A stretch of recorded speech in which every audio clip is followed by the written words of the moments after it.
Ladies and gentlemen, welcome to episode number 43 of the UTR Pro Tennis Tour podcast. My name is James Mackay. I'm the Director of Player and Collegiate Development at UTR Sports. Next on the show, I'm bringing you something a little different today, but I know it's going to help the sport of college tennis. I'm bringing on Andrew Donovan, President at Altius Sports Partners. Andrew, welcome on. Thank you, James. Great to be with you. Great to see you again, Andrew. Just so people know, I have had a relationship with Andrew for a while. He used to be at Tennessee, but I'll let him fill in about his background. Andrew, what do you do at ASP, and what is your background in the college athletics industry? Sure. As James said, we did cross over during my time at Tennessee. So I'm currently the president of Altius Sports Partners. And you can really think about us like we are a trusted advisor to help athletics directors, administrators, and their programs make sense of an industry that's changing faster than anyone can keep up with. That's the easiest way to put that. And that entails things like NIL, but it also entails things like revenue optimization across the department, operational efficiencies when you think about infrastructure of departments and how processes work to get to the outcomes that programs would like to achieve. So with that being said, I manage our organization. I've been here, July will be 5 years. Prior to that, I was on the client side of the relationship with Altius when I was at the University of Tennessee, where I was on the senior administration there, which is, of course, where you and I crossed over, James. And so I spent a dozen years on campus before coming to Altius, 6 at Tennessee, 3 at LSU, 3 at Marshall, in a variety of administrative roles, really focused in that governance, regulatory affairs space. And so I've been able to marry a background of understanding that campus perspective, the bureaucracy of life on campus, particularly within the college athletics world, and apply that now in a third-party consultative mindset to really help administrators, coaches, college athletics programs navigate this evolving landscape.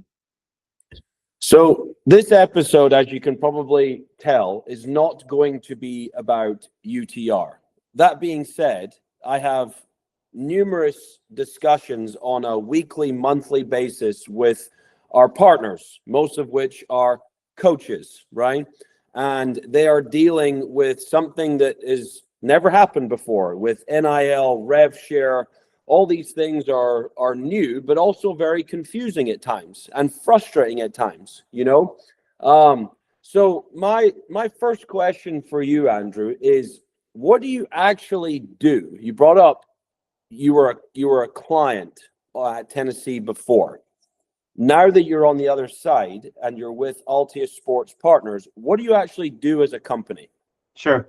So for the first, I would say 3 years of our existence, we're a little over 5 years old now, the focus was really on NIL. And the reason for that was that there was a lack of a skill set and understanding of that landscape within the college realm. And for good reason, it never could exist within college, right? So we were really able to capitalize that and develop deep, trustful relationships at the administrative level on campus to really help schools think through their strategy and their infrastructure associated with NIL. You think about the rise of things like NIL collectives, how schools started to put staffing and resources in place to allow their athletes to achieve brand deals. That's really the area that was our bread and butter of focus. And those are things where we're building out a process for schools. We are helping them understand what types of backgrounds and experiences they would want and staff that they may bring in-house to help schools and athletes navigate those issues. Over the last 2 years, our business has really evolved where we have not abandoned that. We are still doing a lot of that across our partners. And we've worked with more than 50 schools across the Division I landscape. So a lot of exposure to how different schools are approaching things and where their priorities reside. And so more recently, we've been able to dovetail a lot of that NIL experience into these revenue generating areas for a department. So you think about things like multimedia rights. We just recently completed an RFP, a request for proposal process from soup to nuts. We drafted the RFP on behalf of a school, and then we managed the interviews and presentations with all of the vendors bringing forward their proposals to this school to serve as that agency, that multimedia rights partner. We've done some secret shopper engagements across our schools where we'll go in, think a football, a basketball game, and we'll observe. We'll look how the ingress and egress is operating. We'll look at the ticketing operation. We'll look at food and beverage, premium seating, hospitality, and we'll come back to the institution with recommendations on where we think they can enhance some of the fan experience, the donor engagement, to ultimately have a better fan experience and ideally drive more revenue, create repeatable customers, sustainable revenue streams. Other areas where we've engaged is think about the licensing landscape. With NIL, that is a very dynamic landscape right now within the college athletic space. You cannot continue to apply the same traditional principles that oftentimes exist within these broad, big campus ecosystems. And so we have come in and we've evaluated those systems alongside administrators to say, how can you integrate a little bit better with the athletics ecosystem where we know that brand drives a lot of exposure to the institution? And how can we think creatively about creating more opportunities for your athletes in that space, but also bringing in new creative licensed partners? So that just gives you a little taste of a few different areas, but it really runs the gamut where we're doing full stream revenue audits of athletics departments and making recommendations to schools about what vendors they should be working with and how they marry synergies between vendors. You think about ticketing, food and beverage, hospitality. These are all important components of a game day. How do you make sure, particularly if you're working across 3 different external vendors in those areas, that the deal points are complementing each other and that ultimately you as the school are still maintaining control of your destiny as it relates to fan experience and particularly revenue generation?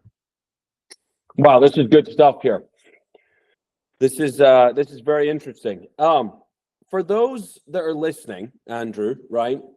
Obviously, a lot of things have changed and are going to continue to change. But if you can give listeners today, specifically those in college tennis or coaches or student athletes or even parents, right? And they don't know what's going on in the world of NIL right now, right? There was the introduction of NIL. Then it became rev share. Then for some reason, collectives went away, right? What is actually going on right now in the world of college athletics if you communicate it in a way in relation to NIL, rev share, scholarships, and that nature?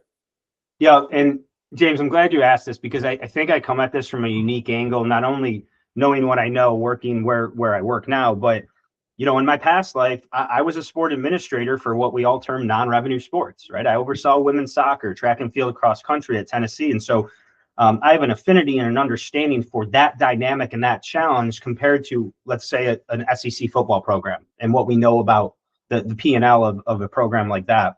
And so I guess taking a step back first of what's going on, big picture, probably not news to your listeners, but schools are dealing with massive revenue pressures right now. With the onset of the House settlement and the ability for schools to now share revenue, internal NIL, if you will, with athletes, you're not just looking at the $20 or so million in revenue share opportunity that these schools are looking to identify to share with their athletes and offset other expenses. But when you add in the ability to provide scholarships up to your new roster caps, at some places you're looking at $30 to $35 million of added expense if a school goes all in. In the background of all of this, you have mass chaos and disruption within the landscape because for the last decade plus now, and particularly as of late with a lot of this state-by-state eligibility challenges and litigation, you have a dynamic, probably not in the most positive of senses, situation where NCAA rules are being challenged at every turn. And you now have this push and pull between, are we going to, as institutions, respect the rules, apply those rules, or are we going to find ourselves in a position to be supporting athletes that traditionally would have exhausted their eligibility and no longer be in the college ecosystem? But now, because of how that system is being challenged, we might be able to get another year out of this impactful player, and we're going to go support that. You now have a patchwork of state laws and application of eligibility rules.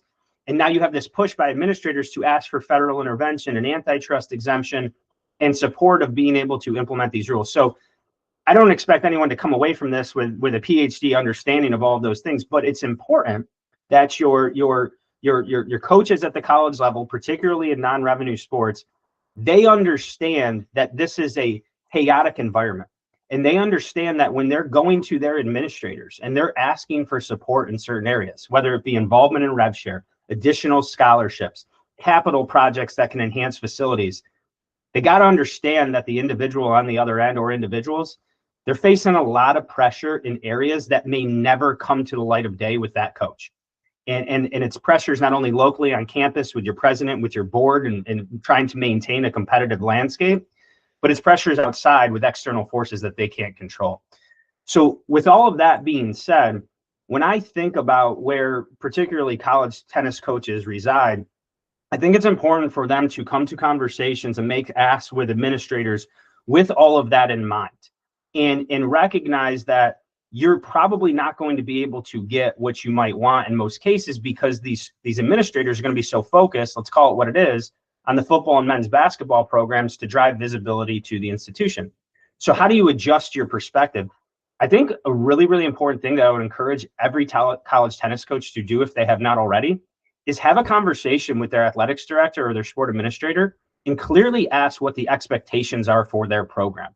Because as we all know, it's probably not reasonable for an administrator to have the same expectations for a coach and for a program if their level of resource support is changing from where it's been in the past, and if their level of resource support is lagging behind that of competitive peers.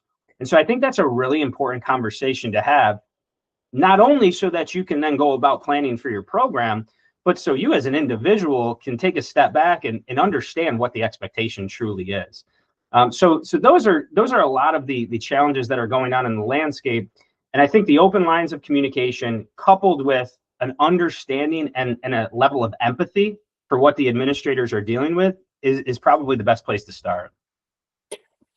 So we as a company did enter the NIL world last fall, right? We were thinking of creative ways to partner. We understand things were going on. And the biggest thing that I realized, and this is what I didn't appreciate, was how different every single athletic department operates. Like I couldn't believe it. Everyone was so different. The ways that it was done was so different. And it was actually fascinating. But if we talk specifically about college tennis, right? College tennis is a non-revenue sport. We all know this. Unfortunately, in 25, 51 tennis programs were cut, right? And I think most people know how much that bothers me, right? You look at the college football playoff, it's still 12 teams. Right, you've had mindset with these football programs. I'm sure it's make the playoffs or bust. Right. Unfortunately, a football coach loses their job but gets a massive payout. What people don't understand, in my opinion, is those types of situations really, really hurt Olympic sports like college tennis. Right. So I think the next topic of discussion here, Andrew, is let's talk specifically about college tennis. 51 programs cut last year. What are we going to do as a sport? What would your advice be in your profession to this sport to keep it sustainable and make sure that it's actually valuable from a revenue standpoint? So you mentioned it, like it's the elephant in the room. Like, programs are being cut, and I don't think it's gotten a ton of publicity. When you say 50 plus programs, like, that, you're not just going to Google that and find that out immediately. Like, you got to really know what's going on within the sport landscape. And certainly there's levels to that in terms of, if we're talking the highest level of Power 4 Division 1 down to the AAAs. But at the end of the day, there's a few things that I think would be worth talking about. And one is, how can you as a leader of a program find ways to be more efficient with your spending that doesn't take away from your athletes' experiences? And think about something as simple as scheduling. When you're thinking about scheduling, taking a regional approach to that where it's possible, that's a way that's going to help save on travel expenses. And those are things that are going to help create an environment with your administrator that they understand that you understand what's going on. And so it's not to say to take away from your athlete's experience. It's not to say, hey, you got to cut at every turn, because we all know you can't grow by cutting in most cases. But really taking a hard look at your program, at your budget, and identifying areas that ultimately aren't going to take away from the student athlete experience, while also lowering your costs as a program, thereby giving you an opportunity to get the support of administration to see that you are being a collaborator rather than an obstructionist and expecting things to be the way they always were, because unfortunately they're not going to be going forward. You're exactly right, James. Like, this is a threat to the Olympic system. And let's think about a sport like tennis. Sure, it's a threat to the U.S. Olympic system, but it's a threat to the global Olympic system too, because we understand the international pool associated with college tennis. I think it is time for college tennis programs, and you think about golf as another one that would fall in the category of what I'm about to describe. What are ways that the program can better engage with the community? And you guys at UTR are uniquely suited for this type of exploration. You know, tennis is a lifestyle sport. We all know this, right? And it's a sport that you can play till I've got an uncle that is 87 and plays in an over 80s league, right? You can play this your entire life.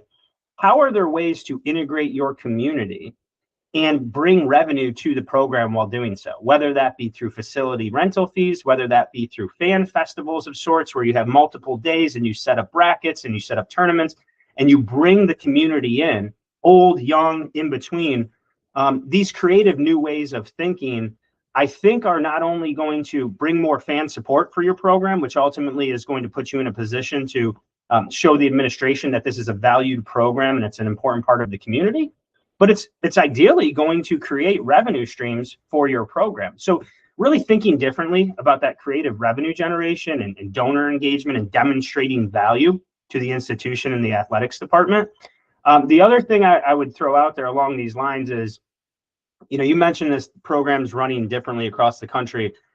Because of all of the pressures right now to generate dollars and create financial earning opportunities for these athletes, you're seeing coaches kind of, I think, rush to things that might not be in the best interest of the broader department. And what I mean by that is, for a coach to just go out unilaterally and go pitch a donor on giving contribution, particularly in the NIL space, to their program, could disrupt what otherwise is a cultivation process that your institution is engaging in with that individual for maybe a broader opportunity. I think it's really, really important in your conversations as coaches with administrators, you have perspective on what's going on there and you are collaborating with your administrators in that sense. Because if you go out and you disrupt what otherwise is a process that's going to lead to broader returns, that's obviously going to be looked at negatively by the administration. And I'll say this, there is not an athletics director in the country, nor a university chancellor or president that wants to cut a sport. Doesn't matter if it's tennis or otherwise. So that's just the reality of it. So what can you do as a coach to think outside the box and probably, quite frankly, beyond what's on your job description to create community engagement revenue opportunities for your program that shows that you're just not operating business as usual? So I was talking with a coach recently who was going to a big event, and I said, you know, what time do you play tomorrow? Good luck. He's like, yeah, we play the buyout. Unfortunately, I actually couldn't go. And I said, why not? This is a huge event. You're the head coach. What are you talking about? And he said, I have to stay home because I have to meet with fundraisers, right? So it's like, is that where non-revenue sport is going? I'm not trying to be negative here. What I'm trying to do is, it bothers me when programs get cut. So is that really where we are now as a college athletics? Like, non-revenue college coaches need to be thinking that way a lot, would you say? I for better or for worse, yes, I do believe that's the case. There's only so much to go around, and it's a bit of a vicious cycle where, like you said it, James, right? The 12-team playoff and the focus on football. I mean, let's call it what it is. That's the lifeblood, right? And everybody knows that in most cases, the football program, the revenues coming in from those big time programs, or your men's and in select cases, women's basketball programs, are funding the rest of the athletics department. And that dynamic only gets more complicated as we continue to have pushes from a litigation standpoint for athletes to be recognized as employees, which is a whole nother ball of wax that we could spend forever talking about. But it's somewhat relevant here because, you know, if you look into the crystal ball and look into the future, if we are heading down a path where, let's just say, football and basketball athletes are deemed employees, because it doesn't have to be all or nothing, right? This doesn't mean that if a college athlete is deemed an employee, that's the case across every sport. That test for employment is going to be applied on an individual basis, based in part on the control that programs and institutions exude over their athletes. I bring that up because you can envision a scenario where select sports, let's just for ease call it football and basketball, are employees of the institution, and then several other sports, and let's put tennis in this bucket, are not viewed as employees of the institution. And the sport now starts to look a little bit more like the traditional intramural club level of an institution. I don't have the answer for this. I think it would be out of line for me to necessarily cast judgment on that dynamic. I think your coaches and folks like yourself are better equipped to say how you feel about that. But I do think it is high time for coaches at that level to start to think about, how would I feel about my sport if it were at that level and it weren't receiving the same type of financial injection from these other revenue streams, and start to envision how that relationship could look. Like, make no mistake, that's going to impact the development of athletes, because now you're probably spending less time with them. You're exuding less control over them and their development, and ultimately positioning them for professional careers in some cases in the sport and the Olympic movement, as we mentioned. But those are the types of pressures that are existing right now, and some of the potential outcomes for sports outside of the football and basketball. Coaches, you are hearing from one of the leaders in the industry. He's telling you, get your community involved in your program.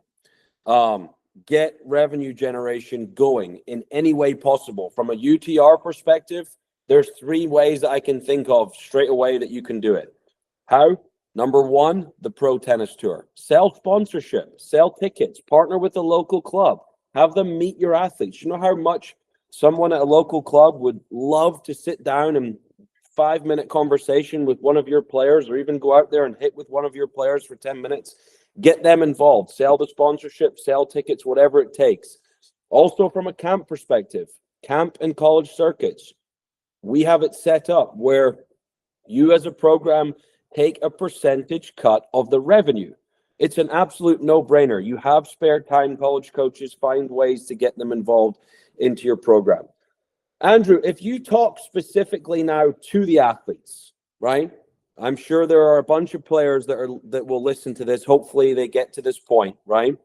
But if you're talking to the student athletes in tennis that are at Texas, A&M, Tennessee, USC, wherever, right? What would your advice be to them to be thinking outside the box from a personal revenue generation standpoint? For sure. So where I would start, and what we've seen work in other sports, like, let's put aside the more what I'll call synthetic NIL that we experience within the collective landscape, and whether people want to believe it or not, continues to exist within the more high profile sports. Let's put that aside, because it's not a worthwhile thought exercise for what we're talking about within a sport like tennis. And so what we've seen work from an authentic standpoint is the athletes who treat NIL like a business, not just chasing the money. They show up prepared, professionally. They find authentic brand partnerships rather than chasing every dollar. They're the ones who are successful. And so, okay, if you start from that baseline, what can you do? Few thoughts come to mind. One is lean into the lifestyle sport angle of tennis, right? Tennis has a natural brand alignment with luxury, wellness, travel, fashion. Those things might not connect as naturally with football and basketball and the more high profile sports. So I think leaning into those opportunities is a space that I would encourage college tennis athletes to lean into. Another one is when you think about building your personal brand, this takes work. Just like it's going to take time to perfect that serve, if you want to gain brand opportunities and thereby NIL opportunities, you got to work on your brand. That's content creation. That's your social media presence. What can you do to build that following? Well, if you're a college tennis athlete, think about, you just mentioned camps, think about coaching tutorials, think about ways to skill lessons, right? And there's people much more creative than me, particularly in that 18 to 22-year-old demographic, that understand things like TikTok and Instagram and the quick hitters, the bite-sized information that you could start to develop a bit of a following by leaning into your skill within the sport to develop people wanting to watch that and understand it. So another one is, we talk about community engagement. I would really encourage college tennis players to lean into local and regional opportunities. What can you do to make appearances at local tennis clubs, youth clinics, providing private lessons? You can monetize in your community in a much easier sense than athletes in other sports because of the individual nature of the sport, because of what we talked about earlier in terms of this is a lifetime lifestyle sport. Those are some of the areas that I would encourage athletes to lean into. And then here's the last one. While we understand that the majority of resources on campuses, particularly at the highest levels of Division I, are being dedicated to football and basketball right now, it's just the reality. There are individuals that have dedicated roles on many of these campuses to support athletes in navigating NIL, whether that be identifying NIL opportunities, fulfilling those opportunities, or submitting the traditional paperwork. I shouldn't say traditional because it's brand new, but the paperwork that has to go to the College Sports Commission. Go meet with those people in your athletics department and ask them what resources are available to you.